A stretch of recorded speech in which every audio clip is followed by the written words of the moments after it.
It's like Groundhog's Day.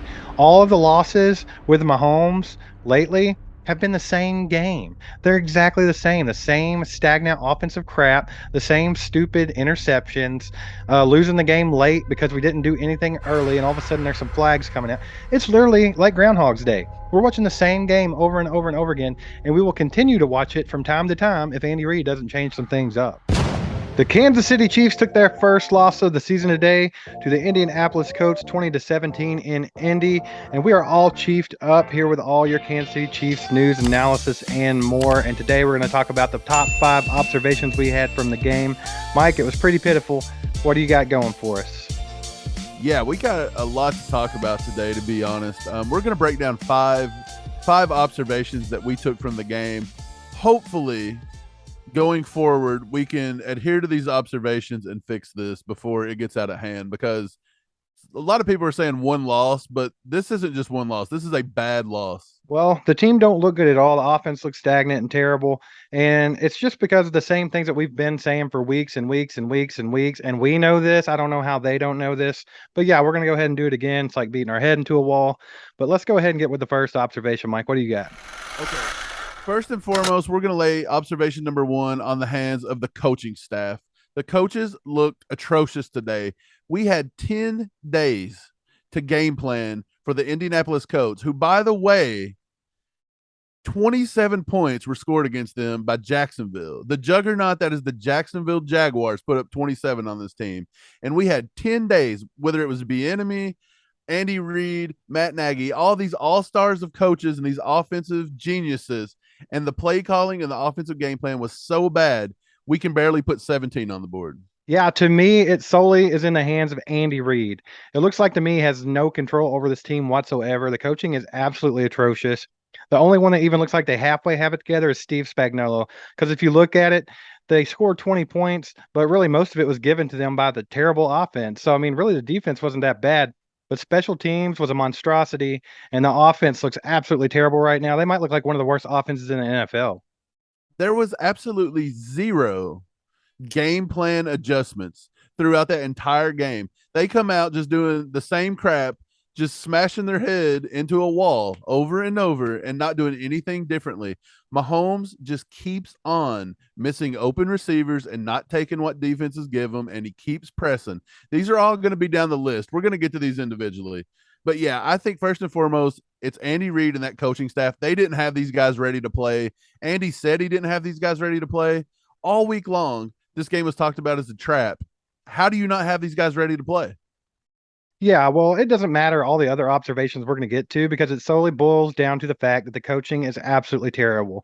Like I said, Andy Reid needs to rein these guys in because right now it looks like they need to get Eric Bienemy out of town, get Matt Nagy back into calling that offense, and then get Dave Tobe under control because that is an absolute clown show. So, I mean, Andy Reid, it's on you, buddy. Like, this is your team. Get these coaches together and make it happen because right now it's almost embarrassing to watch. There are no injuries to give you. I will tell you that I didn't have our guys ready to go well enough, and it's my responsibility. Could have put our guys in a lot better positions during that game, and didn't take advantage of that. So, Hey, I know there's a lot of new offensive pieces that we picked up in the offseason. There are. It's not an excuse. That's a fact. We have a lot of pieces that have to come together. But to be honest, these are all veterans, and these are all guys that should be able to go out and perform if the offensive game plan is right. These guys are veterans. They're pros. Spags needs to be given more credit than he gets because, to be honest, he's playing with a lot of rookies, a lot of young guys, and the defense actually looks put together. Whereas Andy Reid in the offense looks just flat out horrible. They look like they're lost, and it's all falls on the two leaders, Mahomes and Andy Reid. Is Bienemy calling bad plays? I don't know. We've seen those two fighting at the end of the first half again. If this wasn't a reminiscent game of the Bengals AFC breakdown, I don't know what is. But this was a meltdown. This offense looked horrible the whole day. Special teams looked bad. The coaching was just bad. That has to be observation number one. Our coaches, good night. They looked horrible. Yeah, to me, it's like this offense has been riding on the coattails of Mahomes' first starting season. That was when Matt Nagy was calling all the plays, and it was actually a high flying offense that was scary to the rest of the league. Ever since then, even in the year we won the Super Bowl, when Bienemy took over, it seems like that they've slowed down, and we've seen flashes of this very stagnant, terrible offense for years now, and everyone keeps ignoring it because it only happens here and it only happens there. But it's starting to become a problem, and it's starting to be a thing that we see quite a bit. I think it's time to go ahead and get him out of here. I honestly think that it is Eric Bieniemy, and if it's not just his fault because of the play calling or the game scheme that he comes up with, he's definitely not having a good relationship with these players. And if you're ruffling Mahomes' feathers the wrong way, we don't need you here. I'm sure there's a lot of Chiefs Kingdom that agrees with this and a lot that don't. I get it. There's hot takes on both sides, but I'm with you. I think Bienemy is a problem. We've seen it right there playing out in front of our faces yet again. There's some kind of disconnect. And if we go back into that funk that we had last year where we're just at each other's throats and everything's off sync, it's going to be a long season. That's all I have to say. It's going to be a long season. But let's go ahead and get into point number 2. Observation number 2 from the game, special teams was a complete and utter clown show. I don't know what Dave Tobe's trying to do out here. I don't know why they're using all of these rookies in these places where they don't normally play at. Like Sky Moore has no past experience over doing punt returns, and all of a sudden he has to be the punt returner. We have a Pro Bowl punt returner with McCole Hardman. The guys act like they don't even know if they should receive the kick, let the kick go. They're running it out when they don't need to. They're muffing punts. It's just an absolute monstrosity. It is. And the Butker injury doesn't help. Amendola looked pathetic today. But let's be honest. Amendola should have been able to kick that field goal that we done that stupid fake punt on, Yeah. like, or the fake kick. What was that about? The fake kick was the stupidest play call I've seen in a long time. It's 4th and 10, and you're going to run a fake with Tommy Townsend trying to throw the ball. Get out of here. Dude, I don't care how bad Amendola is. I take the 3 points or a shot at the 3 points before I let Tommy Townsend throw a 10-yard pass. Well, my thing is, if you have no absolute faith in Amendola, then you already dropped the ball on signing a kicker or getting a kicker in there that can replace Butker. So you messed up from day one. If you brought in Amendola, then you should trust Amendola as a kicker. If not, then you messed up already. That's just failure on the coaching staff and Brett Veach. Right. So Amendola looked bad. I get it, but you should have took it. Sky Moore looks lost in the punt game half the time. I've always been told, as playing football, if the ball goes inside of what is it, the 15 or the 10, if the ball looks like it's going to land, you have two options. It's fair catch it or get out of the way. Sky Moore never knows what he wants to do, and it's all because he has no idea how to play the position. Why do we refuse to put Miko Hardman back there? I don't understand. And Pacheco's kind of the same way on kickoffs. It's like he wants to run out every kick. Sometimes it's better just to go ahead and get that field position at the 25-yard line is what we get it at now. He runs it out and we get the ball on the 10, 12-yard line half the time. And it makes no sense to me. Rookies in spots. It's like, I get it. They're playmakers. You want to get them on the field. You want to get the ball in their hands. Use them on offense. How about how about a better game plan on the offense? Okay, let's just roll with that. Quit doing it with special teams. Special teams wins and loses games. This isn't a guinea pig situation. Yeah, and like you said, use these young guys on the offense. There were plenty of opportunities today where Sky Moore and even Pacheco could have helped in the pass game. That would have been great, but you just don't see them using the right situations. Speaking of not using Pacheco, let's go on to observation number 3. No run game. We did not try to establish a run game at all today. That was one of our 5 keys to victory, was to build on Clyde's performance. Clyde got 7 carries today for 0 yards. I have no idea what that stat line is. He did get a touchdown. That's one of the most odd stat lines I've ever seen. But to be honest, it's not really on Clyde. It's not really on the offensive line. It's over the fact that the offense never gets in a rhythm. They can never develop this run game. We never run the ball in proper situations, it seems. Every time we do run the ball, it's always a delayed handoff. It's always something. We're never going downhill. We're never hitting the right hole. It's horrible looking half the time. And when you don't develop a run game, you look like crap. If you take off Mahomes' 4 runs he had, and that stupid pass to Kelsey there at the goal line, that was a really bad play that we always try to run over and over. At this point, it's becoming obvious. If you take those 2 away, that's actually 5 carries. Take those 5 carries away. We had 18 carries for 31 yards on the day. That is the most unacceptable thing I've ever heard. Right. And the offensive line did get beat all day long.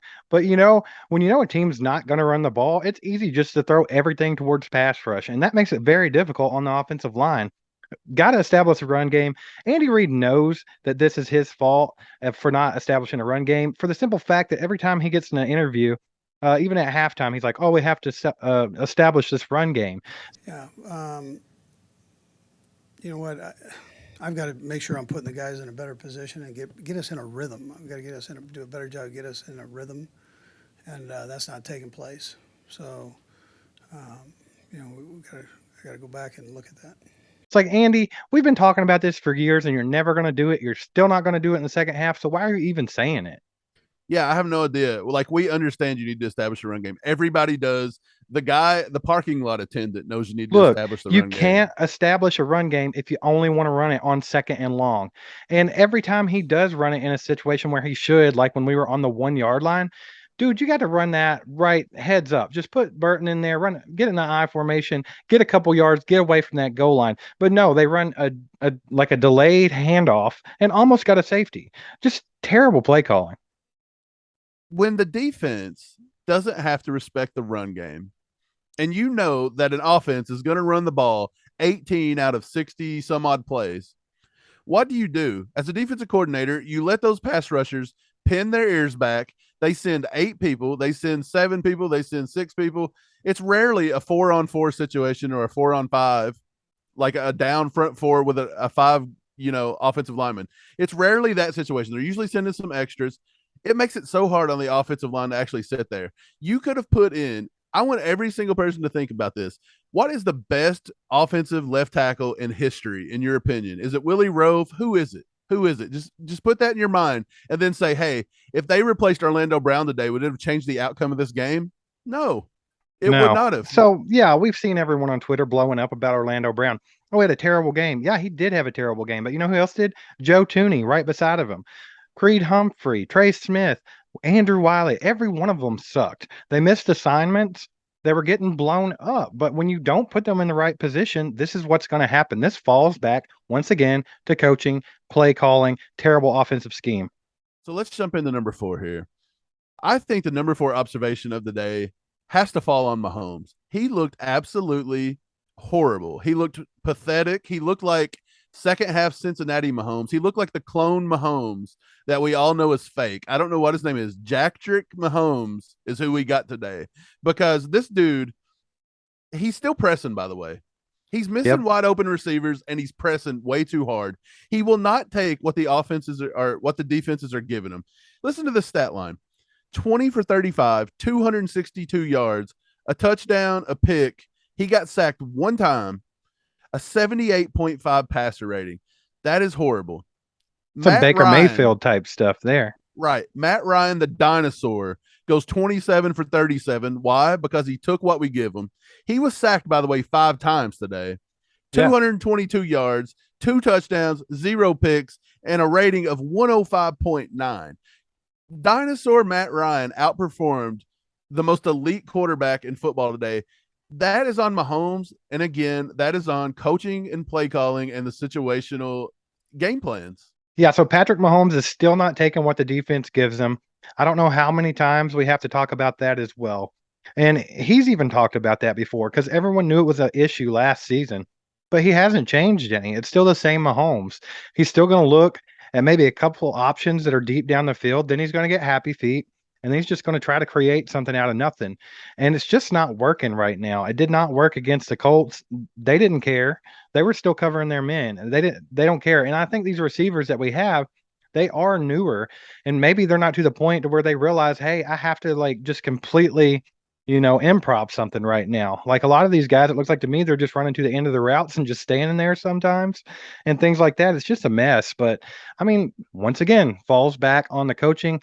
I think if you put Mahomes in good situations with a good offensive scheme, he will succeed. But I mean, if you're just running, I mean, the play calling looks awful, man. It's so vanilla. It's so bad. The routes these guys are running are not good. There's nothing explosive about it. They're not, designing plays to get to these soft spots of the defense where we can, tear them up. Like hit Travis Kelce, hit Juju over the middle. We saw Juju catch that slant pass over the middle and take it for over 50 yards or something crazy like that. That's the kind of things we need to be doing instead of whatever the heck is going on. Okay, so Steve's going to throw these plays up on the screen right here. If you look at Patrick Mahomes not taking what the defense gives him, just look no further than the last drive. He skips a pass over the middle of the field, trying to force it over the middle. The guy was covered. He was covered. He wasn't getting that pass in. Mahomes doesn't even get it there. It was a very Tua-esque kind of arm throw there.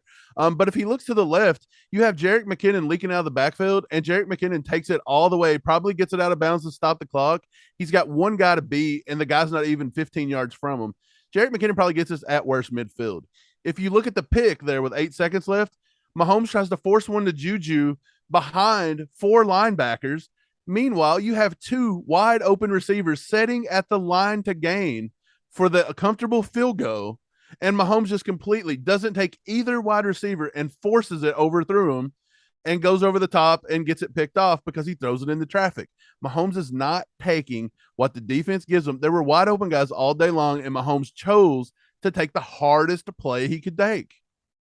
Right. And, this could trickle back to the fact that him and Bienemy do not see eye to eye. So I don't know. I don't think Mahomes would be like trying to spite him. But I mean, whatever that's going on there, it's not helping the situation because Mahomes playing frustrated and things like that is only going to make him push more. Yeah, we got to figure out this Mahomes thing because there's times Mahomes looks like the most elite quarterback to ever play the game. And sometimes, like today, he looks flat out lost out there at times. And it's hard to watch, man. Yeah, and like I was saying earlier, I honestly, if I had to guess from the outside perspective, I feel like it's that relationship with Bienemy. That's why I said, "Hey, man, you got the best quarterback to play football ever, maybe. Why are we doing this? Just get him out of here, get Nagy back to calling plays, and let's go on about our business." Well, going back to play calling, one last little point. We'll jump on the number 5. If you look at the wide receiver, the routes that these wide receivers and the plays that are being called, it's a disaster out there. Like on that play I was just referring to where Mahomes didn't take the 2 wide open guys and took Juju, he had 4 wide receivers and they all run to the middle of the field. Just they all cluttered up right in the middle of the field. All the defenders are going to go right with you. Where's the guys on the boundaries? We're at 8 seconds. Why are you not at the boundaries using the boundaries? That's what they give you.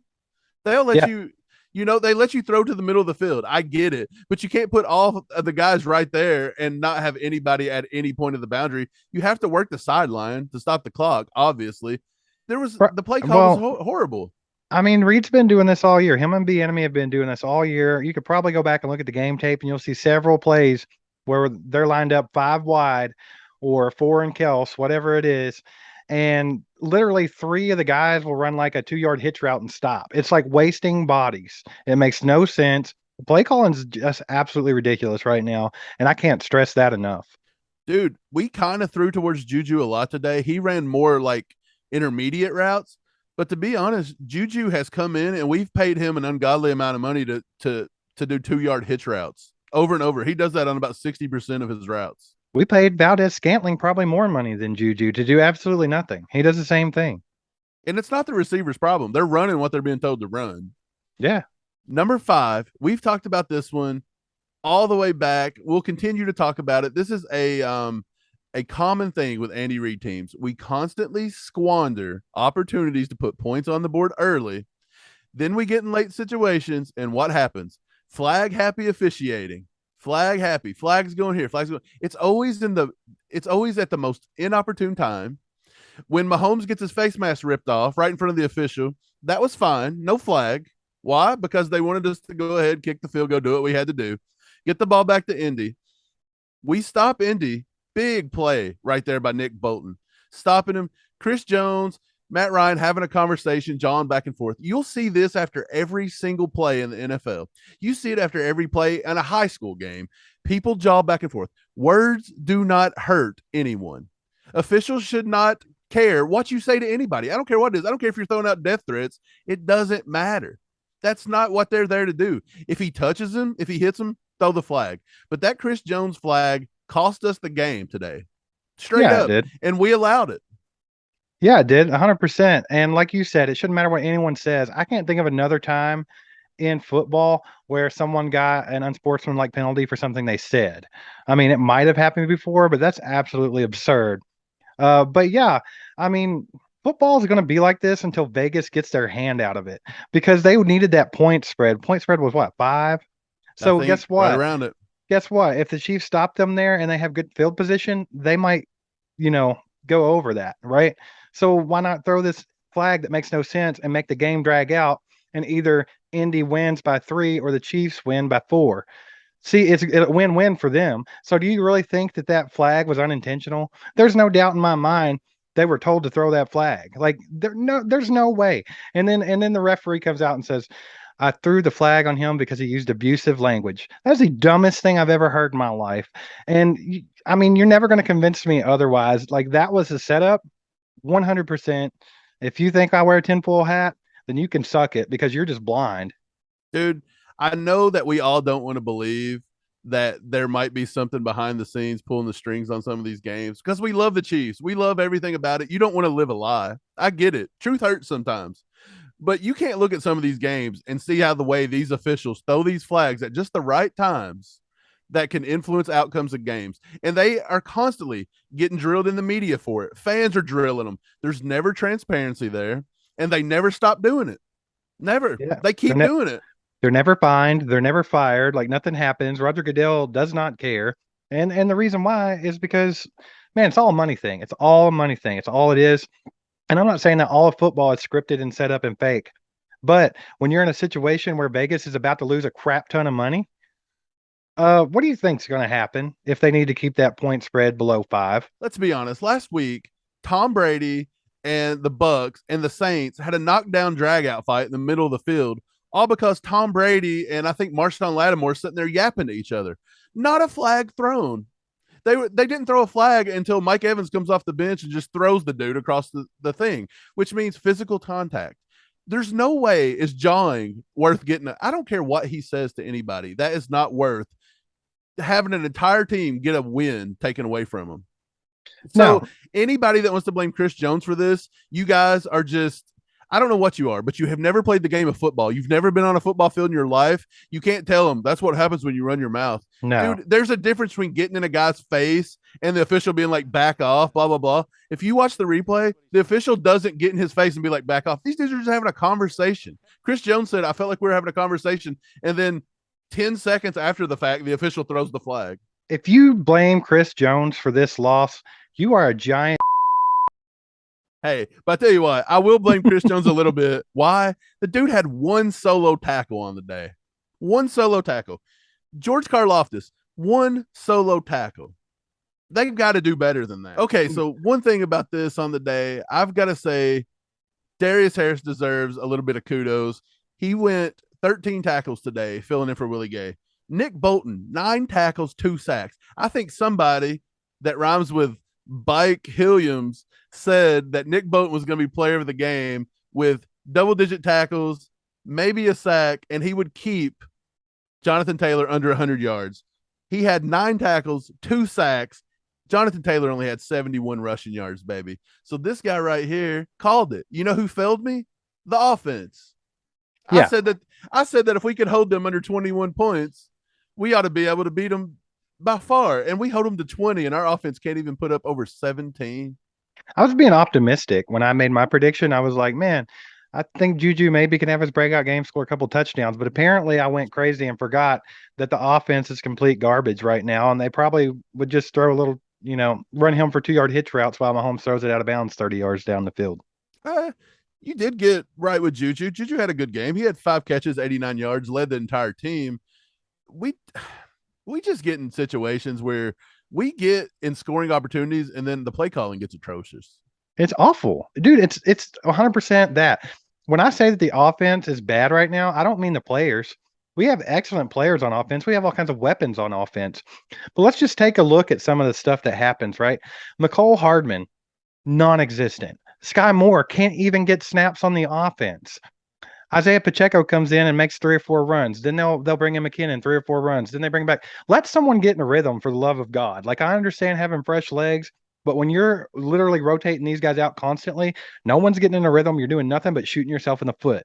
Like, literally, it's all the scheme. We have all the players in the world on this team with talent, to where we could win games and win them handily.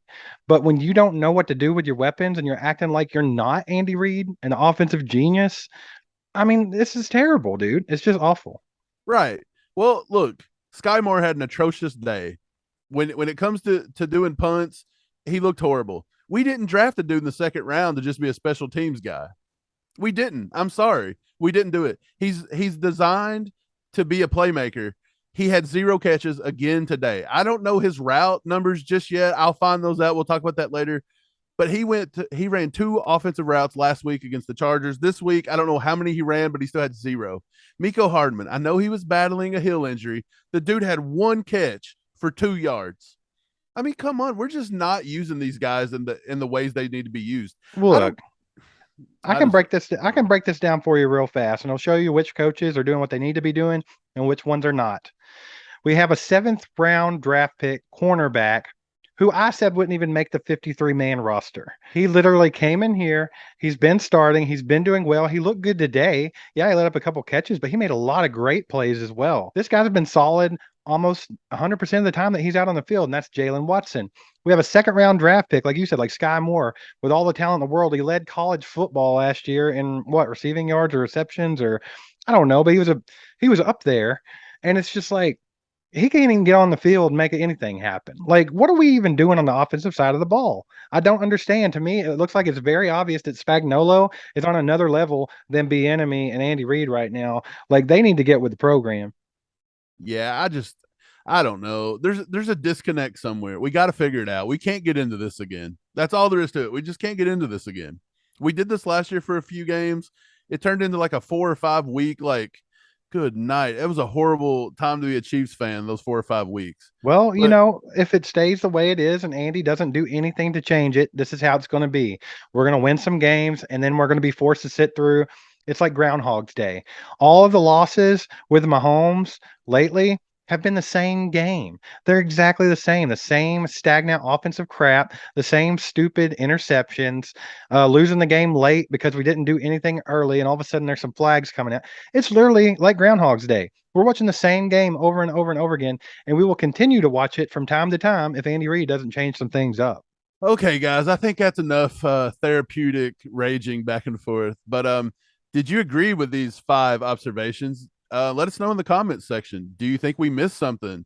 Do you think we're spot on? Do you think Bienemy needs to be here any longer? Do you think Mahomes needs to wake up? I don't know.